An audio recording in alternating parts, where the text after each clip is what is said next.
Good afternoon, dear student. This is Mohammad Tausif Kamran. आज इस video में हम लोग पढ़ेंगे प्रॉब्लम्स ड्यूरिंग कलेक्टिवाइजेशन। पिछले वीडियो में हम लोगों ने पढ़ा था स्टालिनिज्म एंड कलेक्टिवाइजेशंस, जिसमें हम लोगों ने समझा था कि कलेक्टिवाइजेशंस क्या है, स्टालिनिज्म क्या है, कलेक्टिवाइजेशंस लाने के रीजंस क्या थे और कलेक्टिवाइजेशंस कैसे आया और कलेक्टिवाइजेशंस आने पर क्या हुआ। उससे आगे आज हम लोग इस वीडियो में पढ़ेंगे प्रॉब्लम्स ड्यूरिंग कलेक्टिवाइजेशंस, यानी जो कलेक्टिवाइजेशंस जब रशिया के अंदर इम्प्लीमेंट हुआ तो रशिया के फार्मर्स को किस तरह की प्रॉब्लम्स को फेस करना पड़ा और उसके जो फार्मर्स थे वो उसको कैसे टैकल किया, इन सब चीज़ों को हम लोग आज प्रॉब्लम्स ड्यूरिंग कलेक्टिवाइजेशंस में पढ़ेंगे।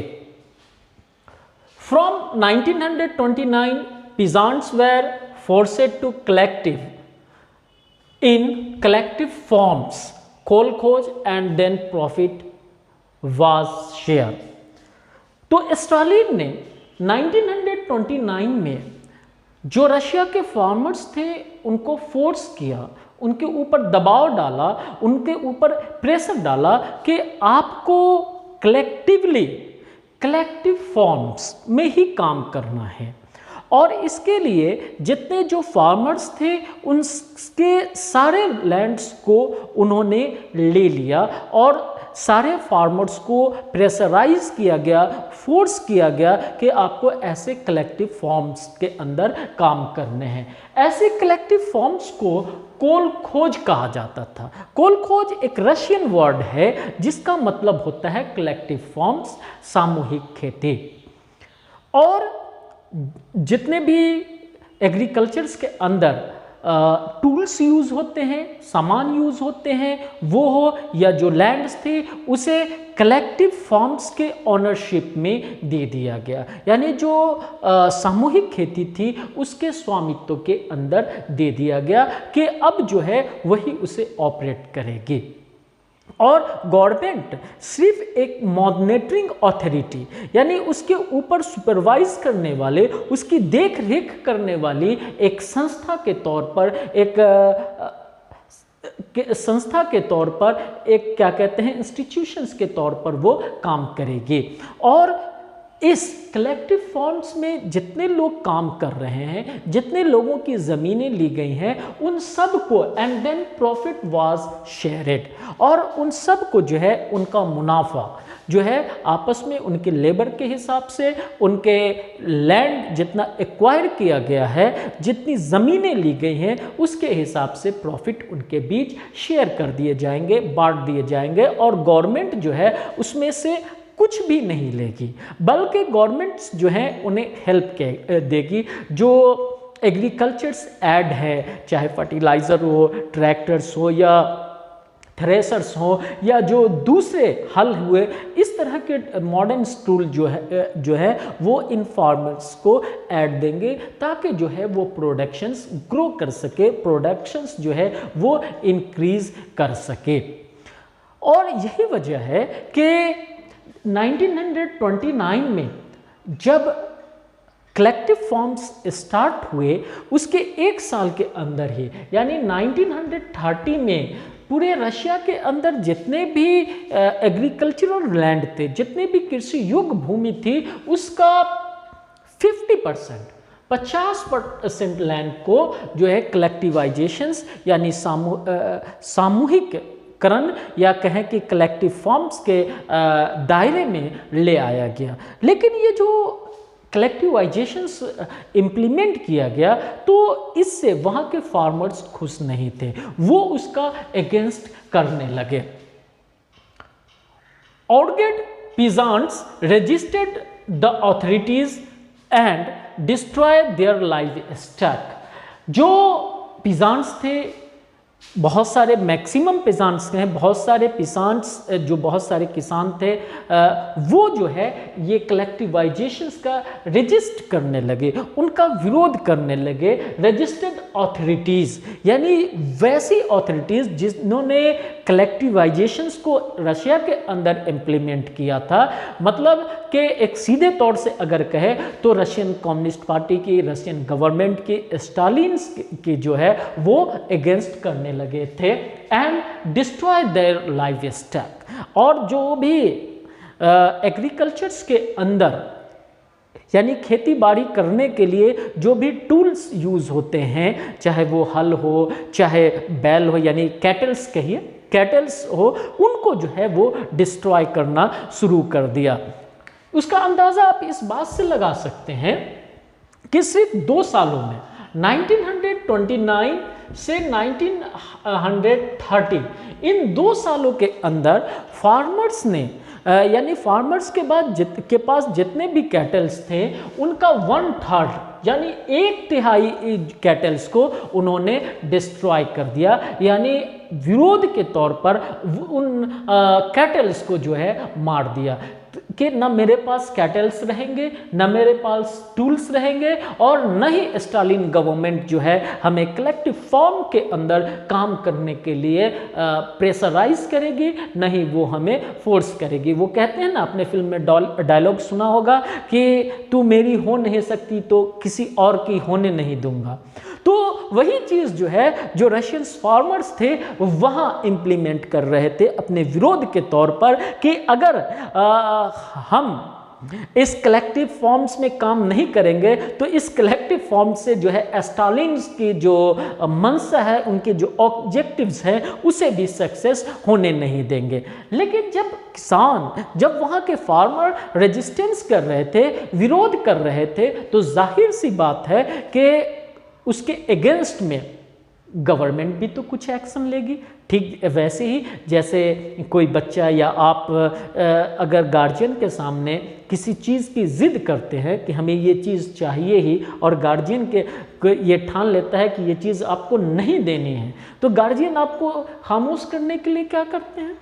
डांट देते हैं, एक थापर मार देते हैं और अपने आप शांत हो जाते हैं। ठीक वैसा ही जो है जब ये फार्मर जिद करने लगे, रिजिड हो गए कि मैं कलेक्टिव फार्म के अंदर काम करूंगा ही नहीं, तब अब गवर्नमेंट मतलब स्टालिन ने भी जो है अब एक्शंस लेना शुरू किया।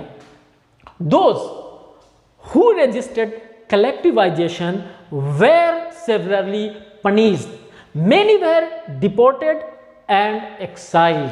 यानी स्टालिन ने, जो रशियन गवर्नमेंट थी, ऐसे किसान जो कलेक्टिवाइजेशंस का विरोध कर रहे थे उसको पनिश करना स्टार्ट किया। पनिश का मतलब जो है उन्हें पकड़कर जेल में डालने लगे, उन्हें जो है दूसरे तरीके से टॉर्चर्स करने लगे, फिर भी उनका विरोध खत्म नहीं हुआ तो उन्हें डिपोर्ट करने लगे। डिपोर्ट मतलब निर्वासन, एक जगह से निकालकर दूसरी जगह जो है भेज देना, और उससे भी अगर नहीं संभले तो एक्साइल्ड करने लगे। एक्साइल्ड का मतलब होता है एक देश से निकालकर दूसरे देश भेज देना। तो बहुत सारे फार्मर्स को जो है वो देश से भी जो है वो निकालने लगे। और अब आप कहेंगे कि एक क्वेश्चंस आपके जहन में उठता होगा कि सर ने तो शुरू में पढ़ाया था कि जो रशिया के फार्मर्स थे वो नेचुरली सोशलिस्ट थे, यानी अपने स्वभाव से, अपने मिजाज से जो है वो समाजवादी थे। समाजवादी क्यों थे? कि वो जो इसी तरह का सिस्टम उनके सोसाइटी में था कि जो लैंड होती थी वो कम्यून की होती थी, और वो कम्यून जो है हर साल ज़रूरत के हिसाब से किसान को लैंड देता था और सब लोग मिलजुल कर खेती करते थे और प्रॉफिट्स को अपने आपस में बांटते थे। तो आखिर ऐसी क्या बात हो गई कलेक्टिव फार्मिंग्स में कि जो लोग कम्यून सिस्टम में खुशी खुशी काम किया करते थे और वो कलेक्टिव फार्मिंग्स के अंदर काम करने के लिए तैयार नहीं थे, कलेक्टिव फार्म्स के अंदर फार्मिंग करने के लिए तैयार नहीं थे। तो उसकी एक सीधी वजह ये थी कि उस टाइम में वो अपनी मर्जी से, अपने विल से जो है वो काम कर रहे थे, और यहाँ जो है स्टालिन उन्हें बाय फोर्स जो है ऐसा करने के लिए कह रहा था, जो शायद वहाँ के फार्मर्स के ईगो को हट कर रहा था। जो किसी का भी स्वाभिमान होता है, सेल्फ रेस्पेक्ट होता है, वो उसको हट कर रहा था। इस वजह से वो उसका रजिस्ट कर रहे थे। हालांकि वहाँ के जो फार्मर्स थे उनका ये कहना था कि ना तो हम अमीर हैं, यानी मैं रिच नहीं हूँ, अमीर नहीं हूँ, और न ही सोशलिज्म का विरोधी हूँ, नहीं मैं सोशलिज्म का अगेंस्ट करने वाले हूँ। मैं तो सिर्फ डिफरेंट रीजन से, अलग अलग वजहों से जो है इस कलेक्टिव फॉर्म्स के अंदर काम करना नहीं चाह रहा हूँ। साथ ही साथ स्टालिन ने इस कलेक्टिव फॉर्म्स के अंदर के साथ साथ जो है, जो इंडिपेंडेंट फार्मिंग्स थी, स्वतंत्र किसानी थी, उसको भी जो है सोसाइटी के अंदर एग्जिस्ट में रखा था, उसे भी जो है साथ साथ चलने दिया था। हालांकि ये मैक्सिमम फार्मर यही चाहते थे, जो रजिस्ट कर रहे थे, कि जैसे हम इंडिपेंडेंटली फार्मिंग कर रहे थे हमें वैसे ही करने दिया जाए, हमें कलेक्टिव फार्म्स के अंदर ना लाया जाए। लेकिन फिर भी स्टालिन जो है प्रोडक्शंस को बढ़ाने के लिए, फूड ग्रेन के प्रोडक्शन को इंक्रीज करने के लिए कलेक्टिव फार्म्स के अंदर उन्हें बाय फोर्स काम करने के लिए करवा रहे थे। लेकिन फिर भी जो है एक लिमिटेड रेशियो में, एक लिमिटेड नंबर्स में जो है वहाँ इंडिपेंडेंट फार्मर्स जो है एग्जिस्ट कर रहे थे।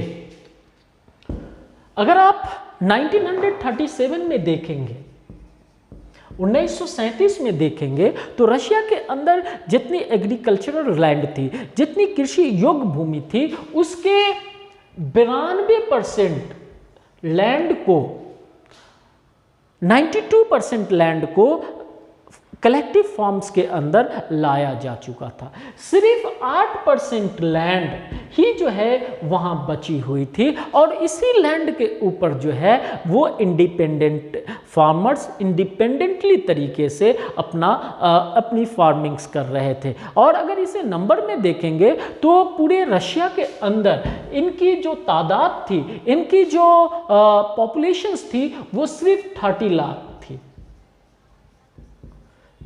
30 लाख, यानी 3 मिलियंस जो है इंडिपेंडेंट फार्म्स की थी। लेकिन इन इंडिपेंडेंट फार्मर्स को गवर्नमेंट की तरफ से किसी तरह का किसी तरह का हेल्प जो है फार्मिंग्स के लिए नहीं मिलता था। तो अब सवाल ये उठता है कि जो कलेक्टिवाइजेशन स्टालिन ने इम्प्लीमेंट किया रशिया के अंदर, तो उसके नतीजे, उसके रिजल्ट जो हैं अच्छे हुए क्या? जो है फूड ग्रेन का प्रोडक्शंस इंक्रीज हुआ? Did the situations improved after collectivisations? यानी फूड ग्रेन्स की जो शॉर्टेज थी उस स्थिति में कोई सुधार हुआ? नो, नहीं हुआ। In spite all collectivisations productions did not increased immediately, यानी इस सब कवायद के बावजूद, इस सब कलेक्टिवाइजेशंस के बावजूद जो प्रोडक्शंस है इमीडिएटली यानी तत्कालीन जो है वो बढ़ नहीं पाई थी। वैसे भी आप जानते हैं कि कोई भी चीज़ें, कोई भी प्लानिंग जब एग्जिस्टेंस में आती है तो तुरंत वो अपना रिजल्ट नहीं दिखाती है। जाहिर सी बात है कि 1923 में कलेक्टिवाइजेशंस आया और 1930-31 में जो है क्या कहते हैं, प्रोडक्शंस ऑटोमेटिकली इंक्रीज कर जाए, बहुत ज़्यादा रैपिडली इंक्रीज कर जाए, ये पॉसिबल नहीं था। लेकिन साथ ही साथ कलेक्टिवाइजेशंस के साथ एक बैड लक भी था, या यूं कहें कि स्टालिन के इस प्लान के साथ एक बैड लक था। बैड लक ये था कि उस टाइम में जब ये इम्प्लीमेंट हुआ उसके नेक्स्ट ईयर से ही डिफरेंट रीजन से रशिया के अंदर एक दो नहीं पूरे कंटिन्यूअसली 3 इयर्स तक बैड हार्वेस्टिंग होती रही। बैड हार्वेस्टिंग 1930 से 1933 तक, यानी 1930 से 1933 तक जो है वहाँ बैड हार्वेस्टिंग हुई। चाहे इस बैड हार्वेस्टिंग के जो भी रीज़न हो, चाहे ज़्यादा ठंड पड़ना हो, या खेती के वक्त जो है पानी का ना बरसना हो, या जो रीज़न हो, या एक रीज़न उसमें ये भी था कि हमने शुरू में भी पढ़ा कि लोग जो है 1 साल के अंदर ही 1/3 कैटल्स को डिस्ट्रॉय कर दिए थे, तो वो भी एक रीज़न था। और इन सब वजह से जितनी रिक्वायरमेंट थी फूड ग्रेन की रशिया के अंदर, वो जो है वो पूरी नहीं हो पाई, और बैड हार्वेस्टिंग ने उस कंडीशंस को और भी वर्स्ट कर दिया, और भी खराब कर दिया। और इसी बैड हार्वेस्टिंग की वजह से पूरे रशिया के अंदर फैमिन आ गए, डिवास्टेटिंग फैमिन, यानी अकाल आ गया 1934 में। 1934 में जो है वहाँ इस लगातार बैड हार्वेस्टिंग की वजह से वहाँ अकाल आ गए। अकाल ऐसी कंडीशंस को कहते हैं जब लोगों के पास खाने पीने की चीज़ें नहीं होती हैं और वो भूखे मर रहे होते हैं। और इस फेमिन में, इस अकाल में अगर आप देखेंगे तो 4 मिलियन डेथ्स, यानी 4 मिलियन लोगों की जो है वो जाने गई थी। 4 मिलियन यानी 40 लोग जो है इस फेमिन के अंदर, इस अकाल के अंदर वो मारे गए थे। और जब ये मारे गए थे तो इस तरह से आप देखिएगा कि जो कलेक्टिवाइजेशंस का ऑब्जेक्टिव था, इंक्रीज ऑफ फूड ग्रेन, वो हासिल नहीं हो सका। वो इंटेंशन, वो ऑब्जेक्टिव बिल्कुल सही था, लेकिन जो उसको इम्प्लीमेंट करने का तरीका था, जिस तरह से सप्रेसिंग नेचर से उसे इम्प्लीमेंट किया जा रहा था, बाय फोर्स इम्प्लीमेंट किया जा रहा था, वो तरीका, वो मेथड जो है वो गलत था, जिसकी वजह से फार्मर्स तो अगेंस्ट कर रहे थे, बल्कि और भी जो दूसरे क्रिटिक्स थे वो भी इसकी आलोचना कर रहे थे। Due to all there were criticism of planned economy and collectivizations। और इस सब वजहों से जो है वहाँ के जो है वहाँ के यानी रशिया के जो लोग थे, जो कंसेस लोग थे, जो पॉलिटिकल पार्टीज के लोग थे, वो लोग जो है प्लानेड इकोनॉमी और कलेक्टिवाइजेशंस की आलोचना करने लगे, उसके डिमेरिट्स को जो है वो बताने लगे। अब कहिएगा कि कलेक्टिवाइजेशंस का अगेंस्ट तो सही है, इसमें प्लानेड इकोनॉमी कहाँ से चला गया? इसके अंदर जो है प्लानेड इकोनॉमी कहाँ से है? तो आपको याद होगा कि रशिया के अंदर लेनिन के बाद प्लानेड इकोनॉमी आई थी, और क्या कहते हैं, सेंट्रलाइज्ड प्लानिंग बनी थी, 5 इयर्स प्लान बने थे। तो लोगों का ये कहना था कि हमारे पास खाने के लिए नहीं है और आप सिर्फ आने वाले 5 साल के लिए प्लान बना रहे हैं, तो उससे तो हमारा सोल्यूशन नहीं हो रहा है, हम लोग तो यूं ही भूखे मर रहे हैं जैसे ये 40 लाख लोग मर गए हैं। तो इसलिए वहाँ प्लानेड इकोनॉमी की भी आलोचना होने लगी, उसके ऊपर भी क्रिटिसिज्म होने लगा, और कलेक्टिवाइजेशंस का तो क्रिटिसिज्म हो ही लगा। जब इसके ऊपर क्रिटिसिज्म होने लगी तो ऐसे critics, such critics were charged with conspiracy against socialism, यानी इसकी जो के ऊपर जो क्रिटिसिज्म कर रहे थे, जो क्रिटिक्स थे, जो आलोचक थे, आलोचक कहते हैं कि जैसे आप देखते हैं फिल्म कोई रिलीज होती है तो आप देखते हैं उसकी समीक्षा आती है हमारे पास, तो आप देखेंगे कि 1-2 क्रिटिक्स जो है वो बैठे होते हैं उस फिल्म के अंदर क्या खासियत है, क्या मेरिट्स है, डिमेरिट्स है, क्या कमी है, इन सारी चीज़ों को हम तक पहुंचाते हैं उसकी एनालिसिस करके। तो ऐसे ही क्रिटिक्स जो है, जो इस कलेक्टिवाइजेशंस और प्लानेड इकोनॉमी के ऊपर क्रिटिक्स कर रहे थे, उनके ऊपर ये चार्ज लगाया जाने लगा कि आप प्लानेड इकोनॉमी और कलेक्टिवाइजेशंस के क्या कहते हैं कि ऊपर क्रिटिसिज्म नहीं कर रहे हैं, बल्कि सोशलिज्म के अगेंस्ट में आप षड्यंत्र रच रहे हैं, समाजवाद के विरुद्ध जो है आप साजिश रच रहे हैं। ठीक वैसे ही जैसे किसी मुल्क में कहीं भी जो है अगर गवर्नमेंट की आलोचना होती है, गवर्नमेंट के ऊपर क्रिटिसिज्म होता है, उससे क्वेश्चनिंग होती है, तो उसके ऊपर जो है क्या कहते हैं, सेडिशन, देशद्रोह का क्या कहते हैं चार्ज लगा दिया जाता है।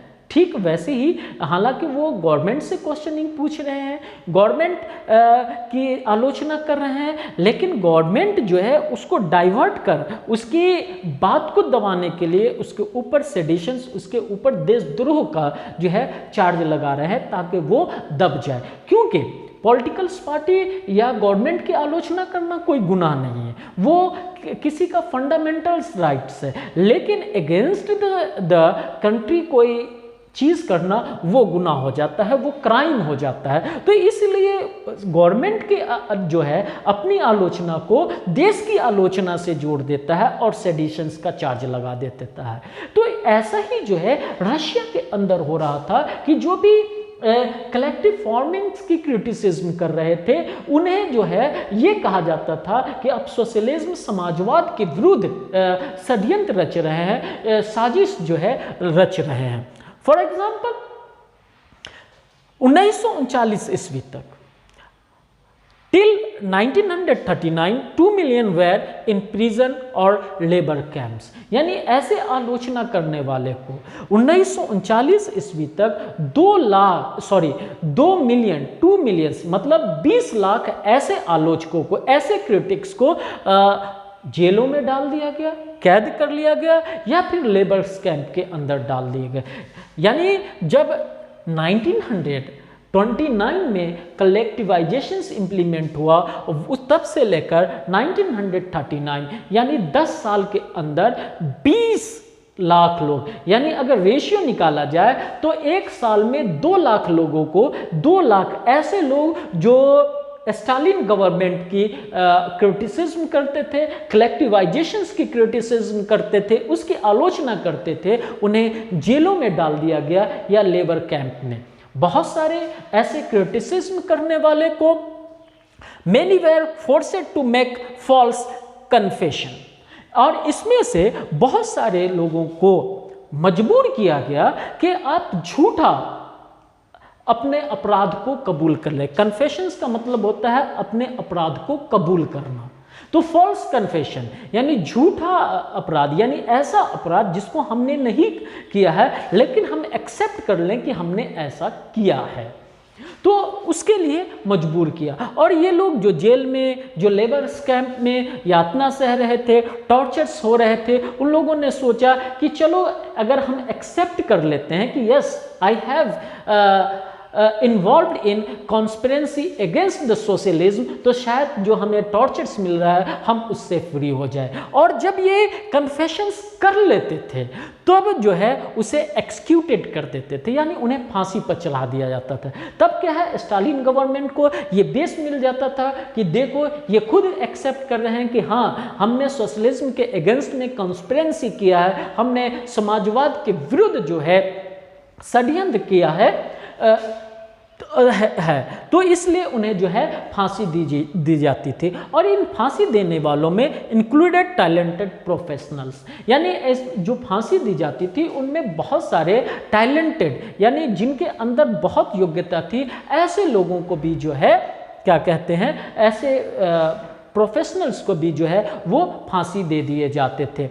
तो इस तरह से अगर आप देखते हैं प्रॉब्लम्स ड्यूरिंग कलेक्टिवाइजेशंस में, कि कलेक्टिवाइजेशंस 1929 में इम्प्लीमेंट होता है, वहाँ के फार्मर्स जो हैं उसका अगेंस्ट करते हैं। जब अगेंस्ट करते हैं तो ऐसे फार्मर्स को भी जो है क्या कहते हैं प्रिजन में डाल दिए जाते हैं, एक्साइल कर दिए जाते हैं, डिपोर्ट कर दिए जाते हैं। और उसका नतीजा ये होता है कि बैड हार्वेस्टिंग की वजह से 1930 से 1933 में जो बैड हार्वेस्टिंग होती है उसकी वजह से वहाँ फेमिन आता है, 4 मिलियंस जो है वो मारे जाते हैं। लेकिन इन सब के बावजूद जो है रैपिडली जो है फूड ग्रेन का प्रोडक्शन इंक्रीज नहीं कर पाता है। फिर जो है वहाँ के जो क्रिटिक्स हैं वो उनका पॉलिसीज़ का, यानी कलेक्टिवाइजेशन और प्लानेट इकोनॉमी का के ऊपर क्रिटिसिज्म करते हैं, और जो क्रिटिसिज्म करते हैं उनके ऊपर चार्ज लगा दिया जाता है कि वो सोशलिज्म के अगेंस्ट में कॉन्स्पिरेंसी करते हैं, और फिर उन्हें जो है जेलों में डाल दिया जाता है और लास्टली जो है उन्हें एक्सक्यूटेड भी कर दिया जाता है। तो इस तरह से जो कलेक्टिवाइजेशंस के अंदर था अभी तक हम लोगों ने पढ़ लिया, और अब हम लोग नेक्स्ट वीडियो में पढ़ेंगे ग्लोबल इन्फ्लुएंस ऑफ यूएसएसआर। और इससे से लेकर अगर आपको कोई प्रॉब्लम्स हो, कोई क्यूरी हो, कोई क्वेश्चंस हो, तो आप हमें यूट्यूब पर कमेंट्स करके पूछ सकते हैं, हम उसका जवाब देंगे। Thank you.